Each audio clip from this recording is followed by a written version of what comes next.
And hello. I am Lise Colucci, and I am one of the life coaches at queenbeing.com, where we help you to discover, understand, and overcome narcissistic abuse in toxic relationships. Hi, everyone. Hello, Vicki and Belle. Hi, Belle. How are you today? And how is the stuff you've been working on going? Hello, Suzanne. Okay, I'm letting it do its weird buffer that it does every time, and then I'll get started here. What are we reading here? Thank you again for support on a down day. It helps soundly in my mind. Good. Okay. All right. So let's get started. Today, we're going to talk about how narcissistic abuse affects you physically, how it affects you, really. But the focus was physically, is where I was thinking, but obviously it affects all of you, right? So we know that narcissistic abuse is pervasive and it gets to every area of your life. So let's talk about how it affects you as a survivor during and after, how you can help heal some of that stuff. So if that sounds good and you would like to know your power and regain your life, hit subscribe and join me on this journey into healing. And that's it. If you need any information about narcissistic abuse, if you need information about coaching for narcissistic abuse or peer support for narcissistic abuse, head over to queenbeing.com, where we have tons of information, everything you need to know, or any information about coaching is there. Any information about where to find peer support is there. So head on over there and check that out if you have not already. Okay, you guys, let's get started. Oh, also, if you want notifications of my going live, I go live 3 times a week minimally. Text me at 33222. Put the word Lise Live, LISELIVE, and hit send, and I will send you text notification about 10 minutes prior to going live. Okay. Hello, Karina, Fashion Families, Venusia, Fancy, Stacy, Angela. Who have I forgotten? I think I got y'all. I said Suzanne and Vicki before, and Belle. Okay. Hey. All right, you're doing better today, more focused, less emotional. Got a fair amount done. Good. I'll do the best I can. That is all I can do, accept that. That's right. You just keep going on that so that you get it done. Abode. Hi, Miriam. Okay, let's start. So, narcissistic abuse creates stress, right? It creates a ton of stress. It raises your cortisol levels due to that stress, right? When your cortisol levels raise, it affects parts of your brain, okay? Long-term abuse creates PTSD and then also CPTSD. We can talk about that another time, but understanding that it creates these problems with you, what does that actually mean? Part of what happens with the PTSD and the CPTSD in particular is that your brain is being altered due to the effects of the abuse, to the raised and sustained raised cortisol levels over a period of time in repeated succession with the patterning that happens through the toxic emotional abuse that's going on in your life, the psychological abuse that's going on in your life actually changes your brain. Excuse me. The cortisol levels rise. And so there are parts of your brain that are the most affected here are the hippocampus, okay, and the amygdala. The hippocampus will be responsible for your learning, your short-term memory, your cognitive function, things like that, all right? The amygdala is the reptilian part of your brain, okay? It's responsible for, in this case, things like the negative emotions being triggered and activated so that's where the patterning sends a signal to the rest of your brain that something's going on. It's the part of your brain that is triggered into a state of fight or flight. All right. It's that deep part of your brain. Okay. So what happens is when you have a high level of cortisol from repeated stress, well, from anything, but from repeated stress in particular in relation, so part of your brain is always working, right? We're reasoning, we're looking at what's going on, we're taking in the information. And then these parts of your brain that are responsible for this stuff, so when they are affected by the high levels of cortisol, there's damage to the hippocampus, okay? So that damage to the hippocampus will create a deficiency in your cognitive function. It'll reduce your short-term memory. It will create learning difficulties, things like that. So as you're trying to heal and as you're trying to learn new skills, it's more difficult because of the levels of cortisol. So what's the answer? Lower your cortisol. Lower your cortisol. And we can talk about that in a little bit. But when you're still under the effects of the abuse, this is what's going on. All right. And then at the same time, the amygdala is inflamed. It's swollen or whatever. It's like enlarged, I think is what I read, enlarged from the cortisol being elevated. All right. So when that happens, fight or flight, you're always on alert. It's what makes you, hypervigilant. It's what makes you triggered, on alert, always looking for something, always waiting, always looking around the corner, looking behind your back. That's what makes you want to run. All right. And it's also what makes you freeze, because it's fight, flight, freeze, and fawn. That's the reaction that happens when the amygdala is triggered. Not many of us have the flight instinct to run. That's usually people that aren't highly avoidant, like narcissists, who have that more extremely, to where that's actually how they activate and get out of situations. But with most codependent type, giver type, the people who need to keep things calm, the peacekeepers, we tend to go into freeze, fright, we get afraid, we freeze, we usually fawn. Okay. The codependent will be one that will fawn. I'm so sorry, whatever. Anyway, that's all being triggered in the amygdala as it's activated. All right.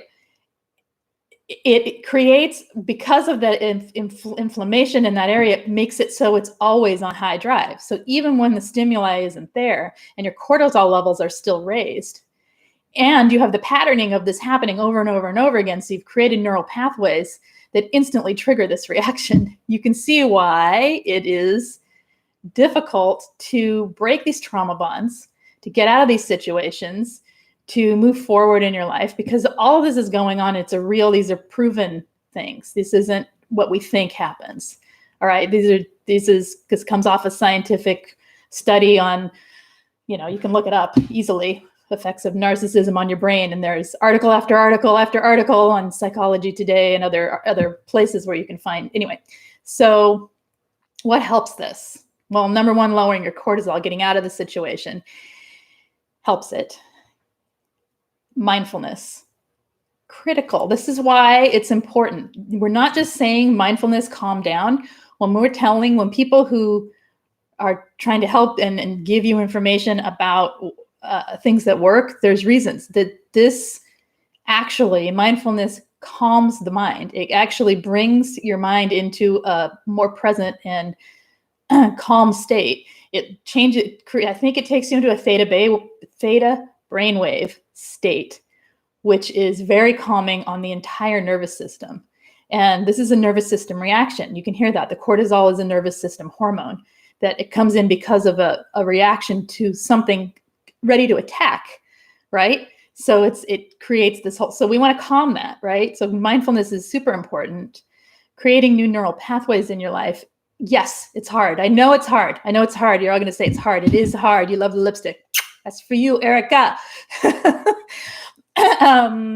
Yes, it is hard. It's hard to battle this, all right? This isn't easy, and we have to, okay? So creating new neural pathways by all the things we're always talking about. This is why I keep repeating over and over. Angie repeats over and over. Everybody repeats over and over. We just say it differently, so hopefully it reaches someone who we individually, connect with in that moment. But creating new neural pathways through changing your thoughts, So if the amygdala is responsible for all of these negative thoughts being real to us, to the extreme, in other words, it's making them come up, right? Because when there's a trigger that relates to something that spikes your cortisol, it's activated, and if it's all inflamed and it's making you think these negative, it's not making you think the negative thoughts, it's triggering your remembrance of these negative thoughts, right?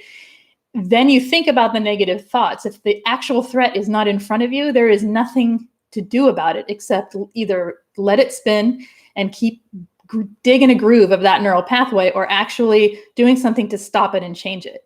Does that make sense? It's as hard, and that'd be mind control, right? And this is what we've already been through.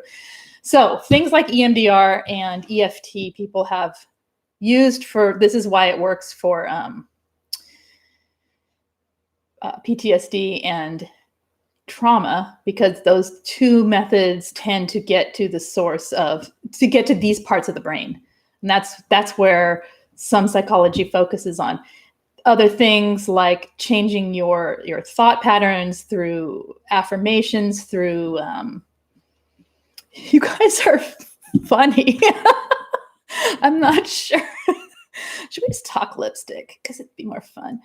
MBR. I said EMDR. Sorry, I should speak more clearly. EMDR. It is, what does it stand for? I can't, me in words. It's a method that you would need to use a therapist for, that is trained in it. And it's a way of, it's a trauma healing modality that uses eye movement or stimulation on both sides of the body through little buzzers, or through, I think they also do it with sound, but eye movement's how it started, looking side to side, while they talk you through, and sort of, there's sort of this, it's not meditation, but this sort of guided thing that goes with it. And then you process the trauma through while doing this particular, it's an eye pattern thing. Yes, that's it. You got it. All right. But you need to use a therapist for that, and one that is trained in it, and one that is trained specifically in emotional abuse would be the ideal.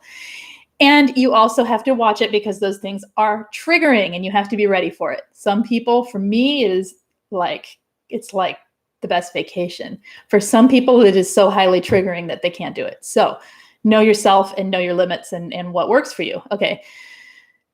It can shut the amygdala for a while, and you can process the emotions in a more healthy approach. Thank you. That's what it does.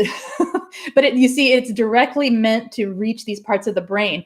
The amygdala is the reptilian part of the brain, and it doesn't respond to logic. All right. It doesn't respond to, there we go. Eye movement, desensitization, and reprocessing. Thank you. The amygdala doesn't respond to the logical part of the brain. It's the same thing that happens when you fall in love and there's no reason for it. And why do we connect to one person we barely know so intensely? Forget narcissism and manipulation. Why? Is because there's a little tiny part of the brain deep in the amygdala that lights up. It lights up for one particular person for whatever reason. And once it's lit up, that's who you pursue. It's completely, defies logic. It's like the animal part of us, right? Okay. So you can see that part. I have a hair in my eye. You can see that part does not respond, because can you talk yourself out of that place? No, logic doesn't respond. It's also triggering. It's also triggered when we're trauma bonded, because that part of your brain that's firing for the person you love, your narcissist, right? Regardless of what we think of them, the trauma bond still has that attachment of the love feeling for them most of the time, right? Not always, most of the time. But when that's firing, it doesn't respond to the logic. That's why we have to go no contact and keep them away from us, so that there's time for that part to like recede and not be constantly activated. And when we're in their presence, and physical touch activates it. So anyway, EMDR worked to eliminate, reduce repetitive old thoughts that I shoved down for years, but I was exhausted after each session, usually produced light stress headache for the night. Yep. Yeah, it does that. It can. Hi, Becca. Okay. I don't know what else we're doing here. What else are we talking about? Anything I missed besides lipstick talk? Okay. The cognitive. Okay. I don't understand. Okay, I have no contact, but we have a son in common. I don't understand why I'm feeling this way. It's still repressed memory of his violence when I was paranoid when we were together. Maybe you haven't processed the abuse fully, or your no contact. How long have you been no contact? You know, it's, what are you doing to create new patterns in your life? What are you doing to create new thoughts, new ways of thinking, new patterning, to feel safe, to feel independent, to feel, what are you doing to create your self-worth? What are you doing to teach yourself you can protect yourself emotionally, physically, whatever you need to teach yourself there. Empowerment. What are you doing toward empowerment, Vicki? That might help you with whatever it is you're feeling. I don't know what it is you're feeling, because you just said this way, but it may help to do things like that. Okay. I think I missed part of it. So if I answered something oddly, I'm just trying to go back and read. Working 70 hours a week. Okay, you're working a lot. What are you doing to fill yourself with some self-care? Maybe that's it. And what are you feeling that you think you should be beyond? Life after toxic relationship. Hello. How do we help the exhaustion after leaving the relationship? It's been 4 months and I have been constantly tired despite eating better, sleeping, and exercise. It's been, how long did you say? 4 months? That's actually not that long to have the exhaustion still there. I promise. Okay. It isn't. It feels like an eternity, but that is normal. So let's go past the brain part, and talk about the exhaustion. Let's talk about exhaustion.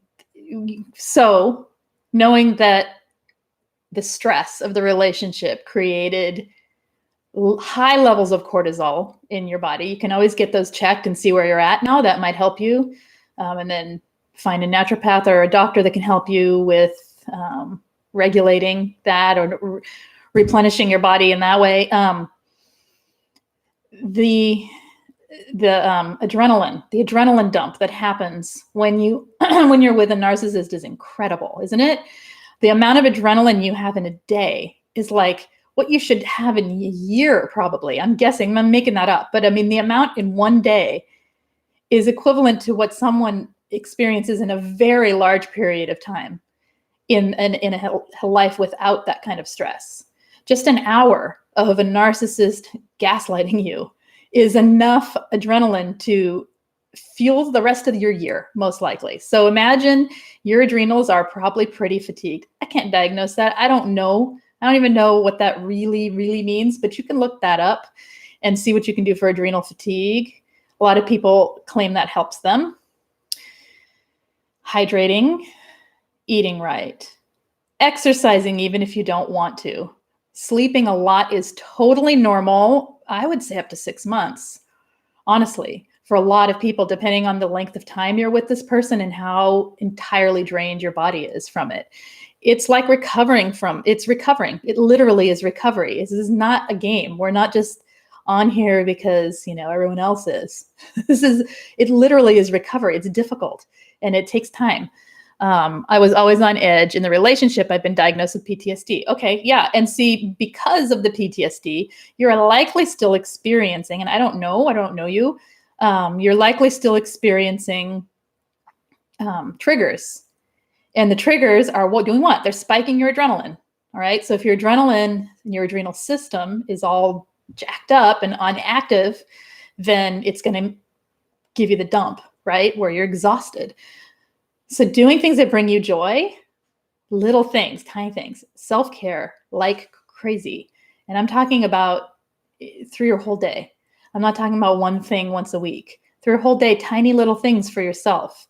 Everything you're doing, bring it back to, oh, I enjoyed that, to noticing, to paying attention to yourself. It helps build the positivity. When you have the positivity, your energy's higher. Have you noticed that? Like even when you don't feel well, if you're watching a comedy, your energy raises a little bit even, or maybe you're not feeling well physically and you take a shower and it felt good. And so it raises the energy just a little bit. So finding the positivity absolutely helps.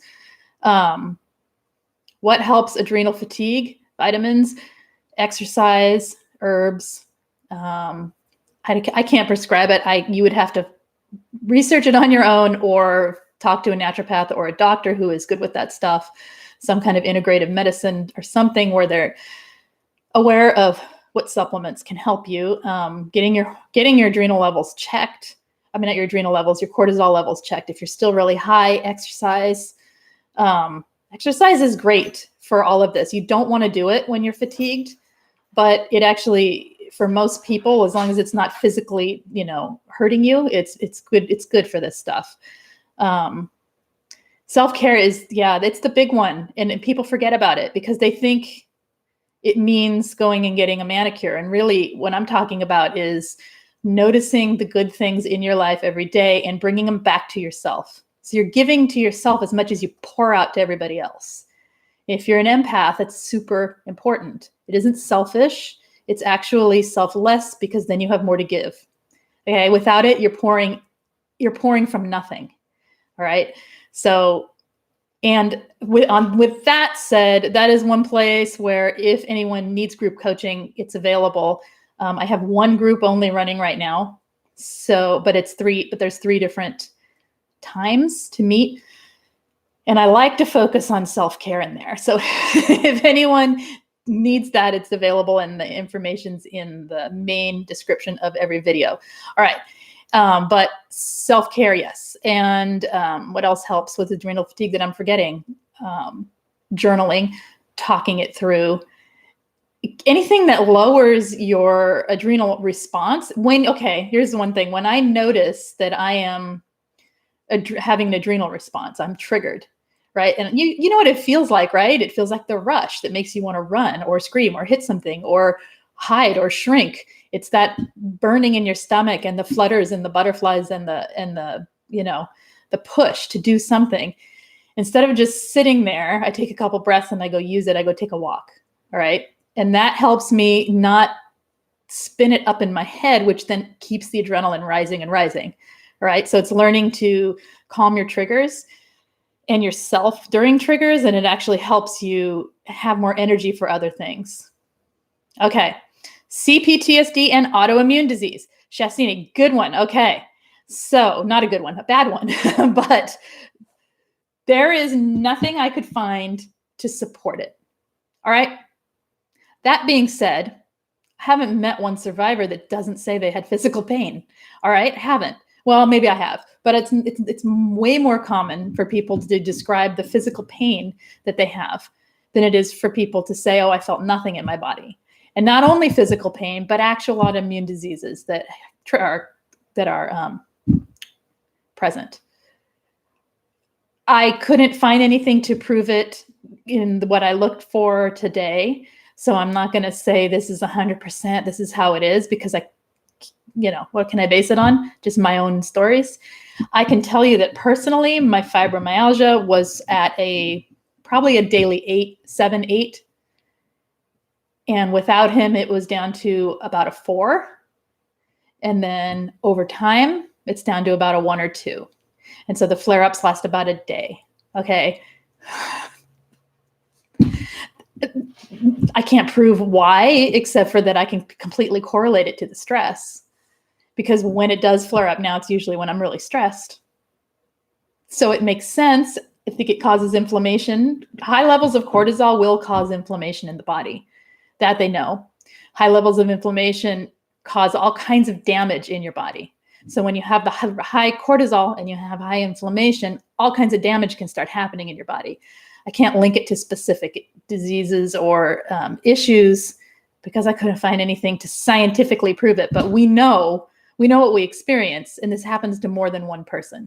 So yes, it is. I would say it relates entirely.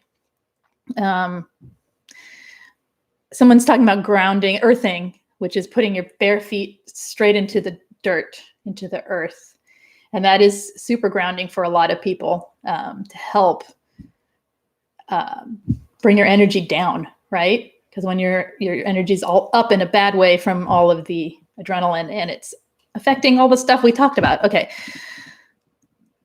All right. What else do we have going on here? Okay. Anything else, you guys? What else do you want to talk about here with the body? Oh, okay. Oh, wait. I missed something. All right. A lot of people experience, so let's keep going with this, with the autoimmune disease.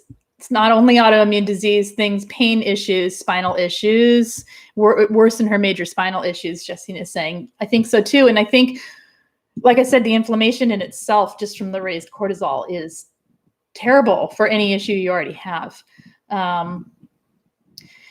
The stress alone on the body, and you couple it, what am I right here? You couple it with the way that you are having to manage these relationships. In other words, all of your time and attention is giving out toward this toxic relationship. And the low level of self-care we tend to end up with over time through these relationships. It all adds up to like a heavy burden on the body, on the mind, on the psyche. But the body is this vessel, right, that we're walking around in, and it takes the burden of it. And so, yes, things can come out. Can they explain it scientifically? I don't know. Maybe, hopefully at some point. But when you add in other things, like, like one thing we can do is we can always up the self-care no matter what, even with a narcissist in your life. You can do it. There's ways to do it privately, secretly, quietly. I'm not talking about spending money and going out. I'm talking about the way you think about yourself internally while you are alone in your own space. Even if that time is the only time you have is in the bathroom, it doesn't matter. That is a time to use for yourself. Earthquake, what? Really? Where are you? What? Tell me you're okay. I hate those things. Or are you just saying earthquake? Is there really one going on, Vicki? Okay, I'm going to wait and see. I'm not going to wait, but I'm hoping Vicki will reply because it's scary. All right. Becca's saying no, we're okay. Okay, 3.9. That's not too bad.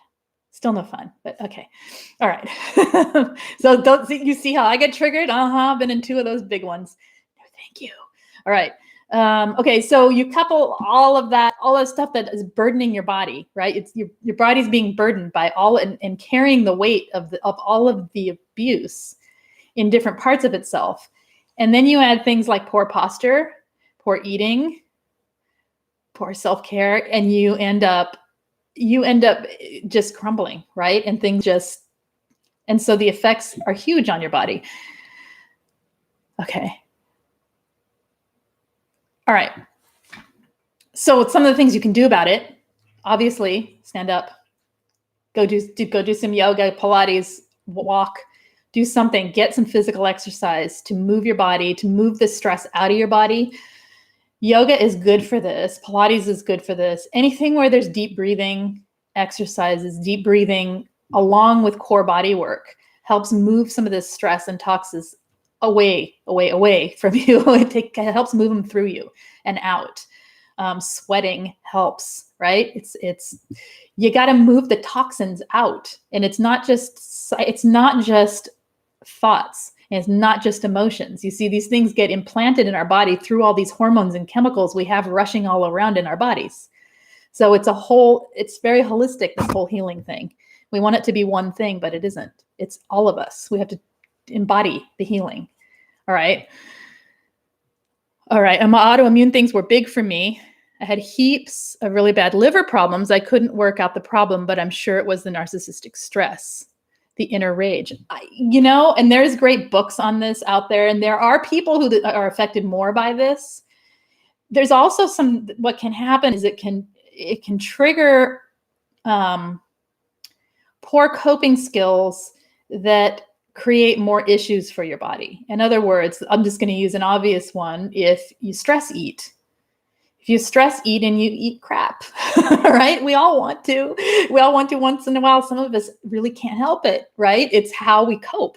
It's how we've self-cared, right? So then there's the whole changing that pattern. And so you see these patterns that are set up from abuse can affect the way you feel all the time. So that's a whole, oh, wow, Qigong is awesome. Oh my gosh.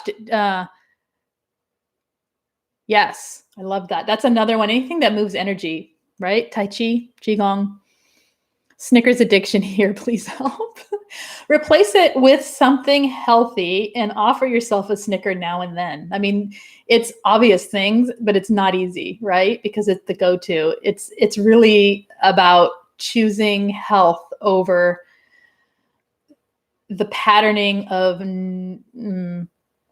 not so healthy approaches to self-care. So maybe as you add in other self-care, that one wanes a little bit. For myself, to getting the sugar out was the last thing. It really was. But honestly, I didn't need it. Once I started moving more, I didn't want the sugar as much because I didn't want it to affect how I'd feel, right? Because sugar it actually gives you a fatigue after a while. I mean, it gives you energy for a minute, but then you get fatigued. So I didn't like the way it made me feel. And because of the self-care, embarrasses, I started buying the double Snickers. Well, there's nothing wrong with that on occasion. There's nothing wrong with that when we need it. When we are fresh out of a toxic relationship, eat all the ice cream and the Snickers, whatever, right? But when we're talking about long-term effects and healing our bodies, and not everyone has the same goal. Some people can do that and they're fine, right? And for other people, that's not the healthiest way, especially if you have fatigue. That's another thing. Whoever was asking about the fatigue is get the sugar, caffeine, and alcohol out of your life. Sorry. But really, those are things that mess with your blood sugar, are hard on you when you are already battling this kind of fatigue that comes from toxic abuse. So I don't want this to be a health show, but you know what I mean? Happens. So, and I don't have all the answers there or anywhere. Let's see. I got the healthy snack bars instead of Snickers. In bad health, which craves it, sugar can put you in type 2 diabetes. It can cause all kinds of problems. That's right. No sugar or caffeine. Oh my God. Slowly, a little bit at a time. I don't know. Yeah. Sorry, but it's true. It isn't the best thing for you. I can say I've been off coffee a year. Oh my God. I don't know. I did it because of insomnia, but can't say it helped the insomnia. I may as well start again. No. And actually, I feel better without it. It just took a while. Okay. You guys and your candy. It's okay, to do that. But like I'm saying, it's not a judgment. It's just if you are finding that those are your only coping mechanisms, find other coping mechanisms as well, so that those aren't your only crutch, because that isn't actually, it's not self-care, that's indulgence. And indulgence is okay. It's a form of self-care once in a while, right? So let the indulgences be there, but also, if you're trying to get healthy in your energy levels, candy is not the answer. Okay, what else? How else did they affect us? We were mostly talking about how they physically affect us so far. We know how they emotionally affect us. We talk about that all the time. And cognitively, okay, but do you see how it all links is what my point is? That's what I was trying to get to. I haven't even hit the 45-minute point, and I'm feeling 45 minutes. I must need coffee. Sorry, you guys. All right. So what was I trying to say? Oh, you shook for months afterwards. Oh, that's a good one too. That's a stress response and a trauma response to shake. And I've heard more than multiple people say, even in situations where they didn't feel anxious, they would shake. Yeah, it takes a while to get that out, doesn't it? Hi, Anime. Okay. What are we saying here? I think with the food stuff, it's respecting the notion of it as a treat. Yes, exactly. I was chatting to a friend. They aren't treats. It's super duper hard though. I still struggle with food. I think as we add in, like I said, as we add in other forms of self-care, other ways to nurture yourself, other ways to get the reason we're reaching for those things is because we want to feel loved. We want to feel taken care of. We want to feel like we deserve something. I deserve that Snickers. Damn it. And we want to feel that. So as we find other ways to give ourselves self-care through the entire day, through everything you do in your day, not to be self-centered in your day, but to add care towards yourself while you're doing the things you're already doing. Okay. If you're going to eat a meal, enjoy it, appreciate it, notice it. That's self-care. All right. As you add those things in, the need for the unhealthier ways of indulging can kind of reduce, or at least then you have something to balance it again. Like I know if sometimes I'll have to do, I want dessert at night. I want sugar at night or a drink or something. Not every night, but obviously, but I want something that isn't good for me at night. So I will tell myself, wait a minute, what did I do for myself today? And I question it first. This is actually a good thought. I had not thought of this, but this is what I do. I'll ask myself, what did I do for myself today? And I'll go through the list in my head of the things I did for myself and the things that I enjoyed. And I'll think, what did I enjoy today? And I'll think of those things. And most of the time that craving becomes a choice. Do I really want to go make pudding? No, I don't actually need it tonight. Or sometimes it's like, heck yeah, I'm getting it, but it's a choice, closer to a choice than the drive for that needing to fill something because it feels like self-care. Does that make sense? All right. You're starting with nail biting again. So you're having all kinds of anxiety reactions in your body and okay. So what are some ways that do calm you? Or that could calm you? Are you meditating? My suggestion is 2 to 3 times 10 minutes each time per day when you're in that state, to bring your brain waves into a different state of being. Use a YouTube or whatever to find an easy, short meditation that's simple, that's not super complex and guided, just one that keeps you in your body, centered, breathing. That's all you need. You just need to bring it down. And 2 to 3 times a day gives you a break from all that anxiety, all the rushing around, all the adrenaline that's pumping that makes you need to self-soothe with the nail biting, right? And taking walks are as far as you can. Get yourself sweaty, get yourself tired. Walk. Exercise, dance, do something that gives you joy when you're moving, even if clenching my jaw. Oh my gosh, I have TMJ so bad from that. 7 years of clenching my jaw. I feel you there. Unconsciously, ideas. What I do is meditate. What I did was meditate to get away from the stress. When you catch it, take a deep breath. Usually you have to train yourself to catch it.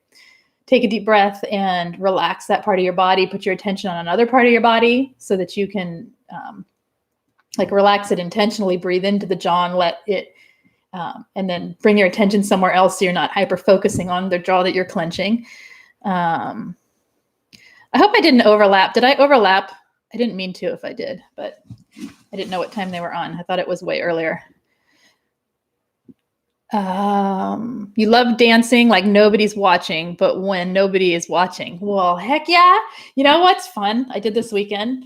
Go somewhere you would never dance. Like I went to this event that I would never go to. Music that I don't even really like, but was super danceable with a friend of mine. And we danced for, I don't know, hours till we were just sweaty and the whole room was just crazy. And then we left. But I'll never see those people again. So it was kind of like dancing like no one was watching. And because it was so different from what I would normally do, everyone was dancing kind of weird. So I just kind of copied them and I figured, you know what? Who cares? It doesn't matter. It was very different. It was sort of like being away from home and who cares? Yeah, that was fun. Try it. Woodstock too. Yep. It was like that. It really was. It was a hippie thing. But it was fun. It was fun. Self-care for me, using my massager feels good. Yes, and dancing. What are we talking about? I would like to stand in the shower all day, but that's not feasible. That's not where I feel calm. When you're in the shower though, Angela, appreciate it. Use the time to notice how much you love being in the shower. Use the time to breathe. Use the time to breathe in the steamy air and to get the water temperature the way you like it, and take some conscious breaths, as they say, meaning bring intention to it, meaning pay attention, meaning think of yourself. I enjoy this. This is great. This is the best part of my day. That's okay. Enjoy it. That is the self-care in the shower. Make sure your shampoo is one you like. If you don't like it, get another one. Get some good soap. Whatever you need. Just make that shower time a place where you have self-care, even if it's crying in there. It's okay. Whatever you need to do, that's what you do. Dancing like Elaine on Seinfeld. You know what? That's good. You should go out and dance with me. Because I don't care. You see, you get to where you don't care because I don't know those people, and it doesn't matter. It doesn't matter if I do, but really, it really doesn't matter when you don't. Let's see. All right. Staying with my stepdad. I'm helping him out. He's so controlling. Oh, so self-care is important there too. All right. What else do we want to talk about with how a narcissist affects us, body-wise or otherwise? Today, we're kind of focusing more on the body, so maybe we stick there and we can talk about the other stuff another time since we don't have a whole lot of time. Heck yeah, I'll dance with you. Let's go. Let's do a Zoom dance party. That would be fun. Oh my gosh, let's do it. Cannabis. I can't recommend the cannabis, but to each his own. If it's legal, I'm not saying a word. So totally should. Zoom dance party. Zoom dance party. All right, let's plan it when. I don't know, on the weekend sometime. It'll be how about one of those flash party announcements? It'll be last minute. You can show up, you can. Well. All right, I'm going to calm down now. All right, affect your mind and soul has as well. They affect your mind and soul. Well, okay, so all of their systems tie together. Back to the topic, back to serious. Okay, all of us, we're one organism, right? We're one being. Your mind affects your body. Your emotions affect your body. Your body affects your emotions. It's all chicken and egg, and it's all tied together. So you just start piecing together the places where you can add health and care and attention and intention to different parts of yourself. It will affect the rest of yourself. Does that make sense? If you do something, I like to go to the body because the body isn't in itself judging.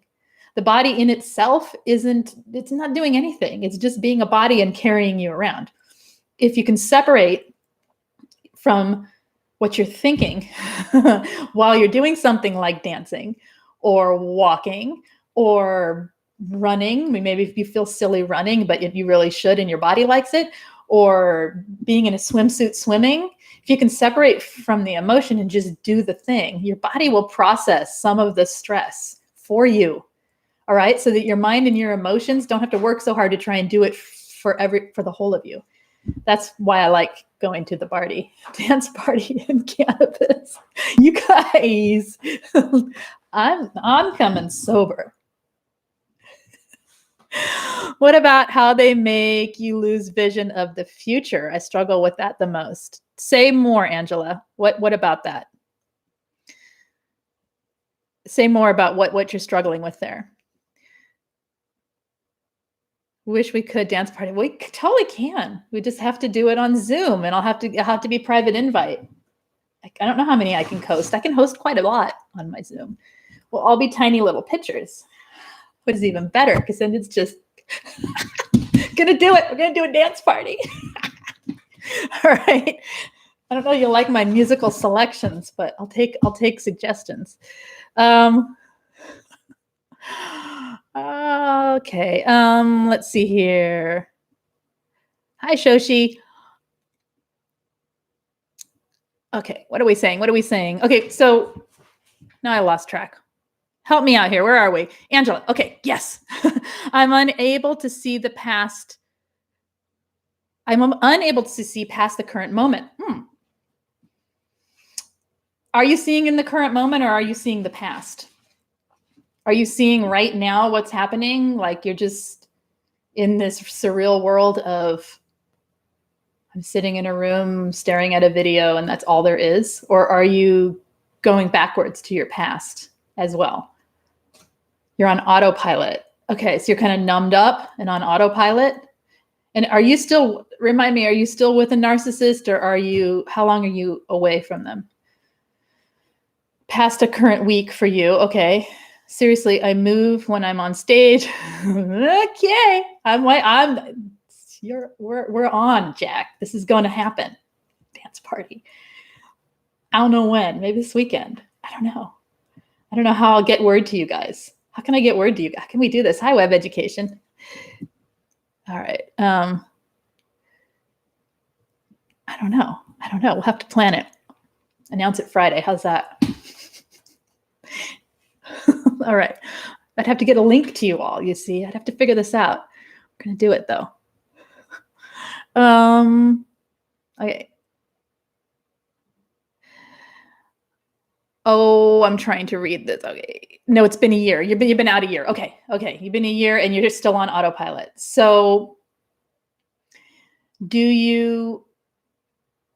how do you work to focus on joy? How do you work to focus on your hopes and your wishes? What's going on with you that's keeping you on autopilot? Is it because you're in survival mode and you're stuck? And again, this is a place that, if you're able to, you might enjoy the group coaching for this particular thing, even for a month, because getting unstuck in this kind of thing can take a little, like, looking at your beliefs, looking at your, so I'd say start looking at your beliefs, start looking at your patterns in your beliefs, what you believe. If I were to say to you, describe the perfect life as it, or describe a perfect day, and you can't because you can't see into the future, then what's stopping you? What's blocking you? And what beliefs are there that are blocking you? And so that's where, you can start working on the beliefs. It's hard to say why you're stuck without actually talking to you, but I don't know. You can reply to that and see if that resonates at all. Okay, I think what I'm trying to say is I lack hope, not giving up, but lack optimism.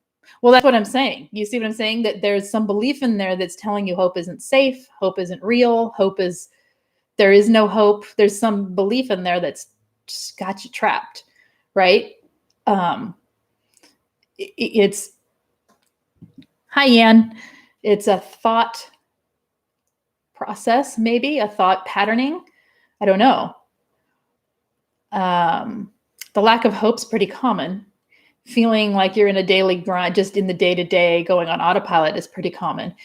It's sort of like low-level depression, right? It's sort of like this functional depressive state that we're in. I'm not going to say depression because I can't diagnose you and I don't know, but it's a sort of just doing life. So what are you doing to create and find joy in your life? I think finding our passions and our pleasure, you're walking around in a body that was designed to experience sensation. That's what our bodies do, right? They feel things.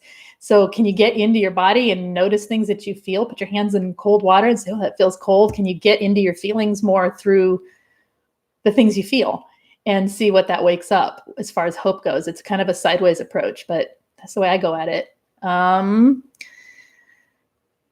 I'd like to do the group coaching. Okay, it's in the link in the main section. It's also on Life Makeover Academy, but it's a little tricky to find without the link. Or you can email me at coachlisec, COACHLISEC @gmail.com, and I can give you info. The audio keeps cutting out. Is it cutting out for anyone else? Because mine looks stable. I have not touched anything, wiggled, or moved, or bumped my mic. So,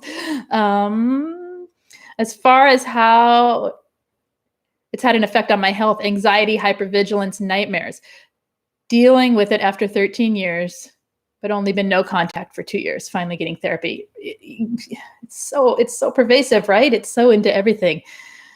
Your audio is stable. Okay, good. Okay. So it's something on her end, which isn't good for her, but is fine for the video itself. All right. It's like he broke your hope. Well, there's a belief. There's a belief right there. He didn't break your hope. Your hope's buried under something. How about that? He's got to unbury it. Your hope's there. Maybe hope is not what you thought it was.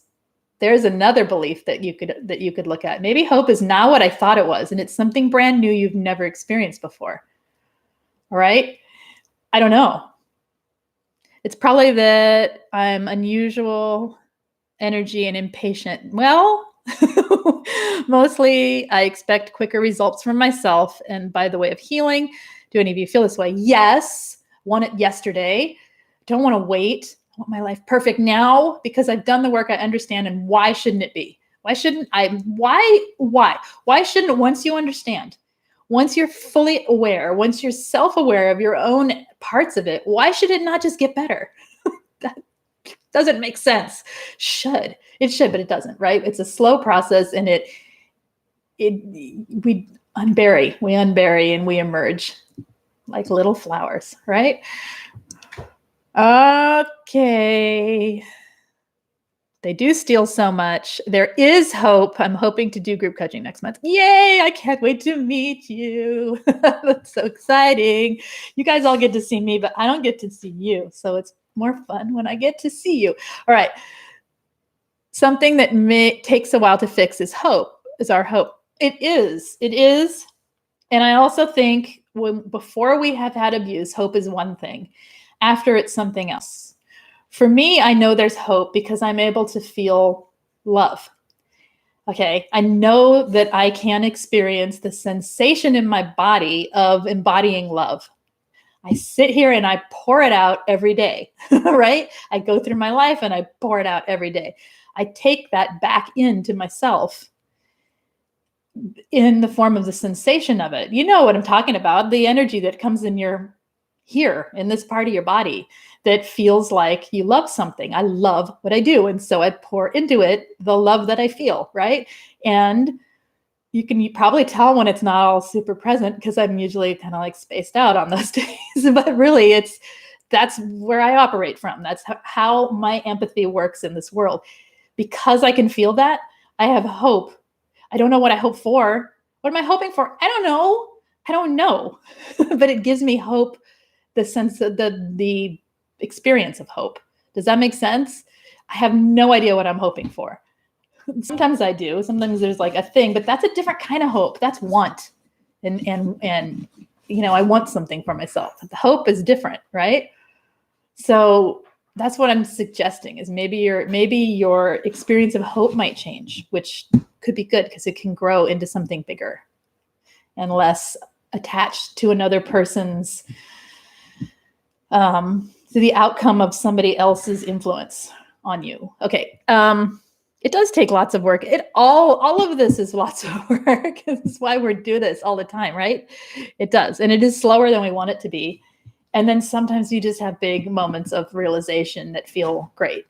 My thing is always in your day, find some joy, find a piece, a tiny piece. You can be miserable all day long and still have a piece of joy in your day, or a piece of happiness, or a piece of whatever it is that brings you light, right? You're empaths, you're feelers, you are people you are light sources in this world, right? You're light to other people. You bring light to other people. You need to experience it for yourself as well, or else it's depleting. And of course you don't feel hope, right? Okay. You got to go to sleep. Good night, Becca. Just remember it is an early start. Thank you for the chat. We're almost out of here as well. You're a star and a heart. Okay, you take care. Have a good night. All right. Anything else for today, you guys? I'm going to end on my hope talk. Otherwise, hope and joy. All of those things help reduce the effects. If we're trying to heal our hippocampus and we're trying to heal our amygdala from all of this, the answer for a lot of it is to reduce the cortisol, right? And to reduce the adrenaline that's in your body and to create new neural pathways. So what I'm suggesting is as you go through your day and you look for things to be joyful about and to appreciate, it's all about appreciation and gratitude, right? I'm not saying be grateful and in a resentful way. I know it's hard to explain it. Like, experience for yourself what is great in life. Tiny, tiny, tiny things. It starts to undo the effect.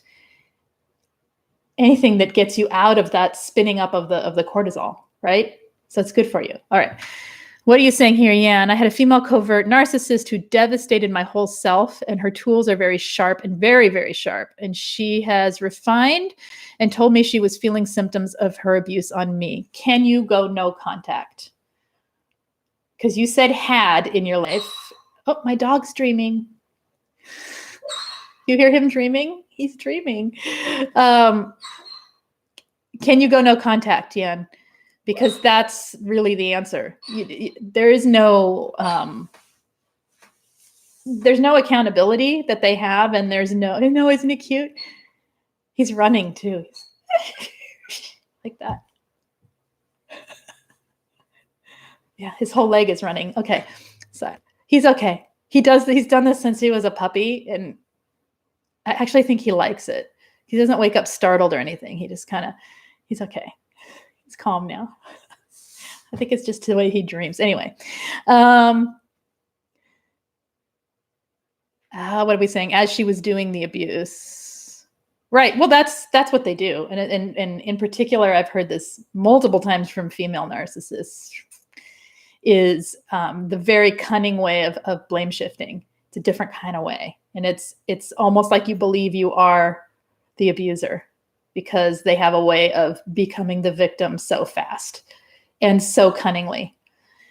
But we know that's just them blame shifting. Was it 3 days ago, or I don't know, last week I did a video on this. So go back and watch last week's video on accountability, blame shifting, all of that. I think that's what it was. I don't remember the name of it, what I called it, but anyway, just talked about this last week for a long, long time about how they can't be accountable for anything. They can't. Okay. And so they're going to blame shift. It's about masks. That's the one. Go watch the one about masks. It's all in an attempt to protect their mask and their ego. You were so confused about it. She says, I was so confused, or he or she, they say, yeah, and I don't know. I was so confused, but now she's using all her abuse in reverse and has made false accusations to the police. Oh yeah. Oh yeah. That's so common. I'm sorry. That is, yeah. This is what they do. This is why we have to protect ourselves from narcissists, and especially ones that blame shift. And I've heard it multiple times from female narcissists doing this, where not only are they the victim, but then they go and literally try and mess your life up. So protect yourself with any proof you can. No contact is vital. Huge boundaries on the no contact. If they show up somewhere, you walk away, and you tell them you will get a restraining order against them for harassing and stalking. You take a picture, videotape any conversation. Anytime they start talking, bam, on that video goes. Don't talk if they're around you. If they start screaming at you in public, bam, the video goes on, and you just record it, and you say nothing. You get in your car and you drive away. Nothing, no response. You protect yourself from this person as best you can. Okay, you guys, and we'll do dance party this week. Hopefully this weekend, if not next. We'll figure it out. All right, dreaming of tigers. He was dreaming of tigers. All right, anything else, you guys, for today? I'm trying to read back. I don't see anything. Okay, anything else for today? It's time to go pick up my kid. So hopefully there's not, because I got to go. All right, I will see you on Thursday.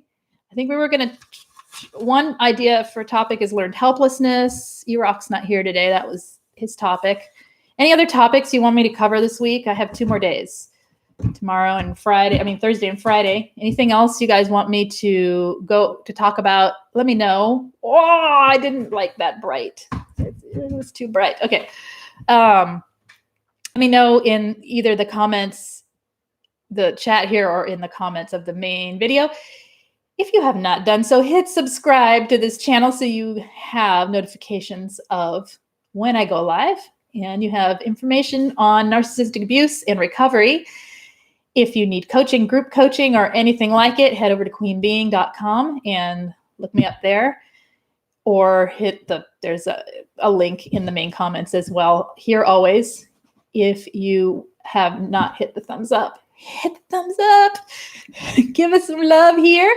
And also, if you would like text notifications, text me 33222. Put the word Lise Live, Liselive, as one word, and I will send you a text about 10 minutes before I go on. I'm always take suggestions for topics, so you can always leave it in any comments for any video. I can't guarantee I'll get to it, but I do try to cover as many as I can. And that's it. The lessons we learn after abuse. Say more, Venusia, so that give me a direction on that. And I will, I can think of some, but say a few so that I can write it down quickly. And that's it. Okay, you guys, you take care. I will see you Thursday, and we'll think about dancing on the weekend. Bye.